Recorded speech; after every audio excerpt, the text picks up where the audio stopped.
we're in deep sleep in space pods, and there's like a solar flare-up. There's a little turbulence in outer space, and it rocks our ship, and a bunch of people die, and our ship is left offline, and our captain burns alive in his sleep pod, and we're left leaderless for moments, and some choices have to be made. This was more just straight horror. The moment you read it, it just gets off onto a dark start, and just the feeling of dread is like overwhelming. It's just one bad choice after the next, and you just see everyone just get picked off one after the other. And it really reminded me of the first Alien film. And yeah, I got the script and like breezed right through it. I couldn't put it down. I was so stoked to see kind of what happened. And yeah, it's a dark, dark story, and but the horror in it is what I think people are going to really respond to.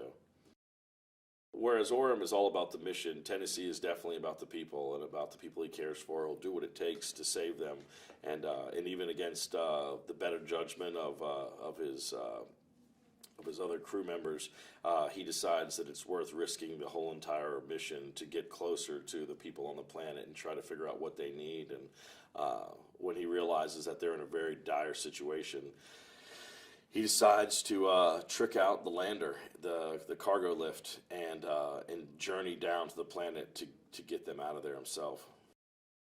He's got boundless energy. He's so passionate and excited about what we're doing, and to be the guy who helmed the first Alien, it's awesome just to hear the stories about what those guys went through and what he was thinking when he was making that film, and to be making something that's in those footsteps. It's cool. He's a great director in the sense that he doesn't, push you too much. He just kind of finds, I think, the types of actors he wants, that he knows that they can bring it themselves, and he sort of just puts you in a box and just, gives you guidance. Just if you go a little too far, he brings you back in, but he's really there to see what you're going to bring to it, which is cool. It was wild to walk onto the set of this, and you're like doing scenes with him. It was very difficult actually, because I've never acted with anyone who's an android in a movie before. So you're delivering lines to them, and he's just looking at you dead face, just not reacting to anything you're saying, and that actually would make me laugh a lot. So I had to stop looking at him when I would talk to him, and then I could feel like he was kind of zeroing in on me, just staring at me with android eyes. And so I just never look at Fassbender in any of the scenes I'm with in him. I have come across the alien, the big boy, and I was really surprised that the alien was really here with us. It wasn't like you're running away from a tennis ball. It was scary, like being in the scene and it's all dark, and then you see the door open up and it's just like, oh shit, there he is, here he comes, and yeah, it was pretty awesome. The same way that Jaws, terrified everyone about being in the ocean, definitely Alien has terrified everyone about having a foreign parasite in your stomach that could rip out at any moment. And that's horrifying to think about, that someone using you as a nest and then just discarding of you in such a disgusting way. It's terrifying to think about. I love the aesthetic of what this spaceship looks like. Everything from the terraforming bay and all the construction equipment.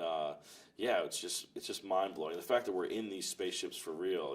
The cockpit of the Covenant was the first set that I walked onto. And as soon as you look down the circular hallways, it feels like it's an Alien movie right away. Even when you watch the first Alien movie, the technology in it and the look of it still holds up. It doesn't look like a dated science fiction movie. I think Ridley's always it seems to me like he's always guessing what is to come, as opposed to making it based on what's here now.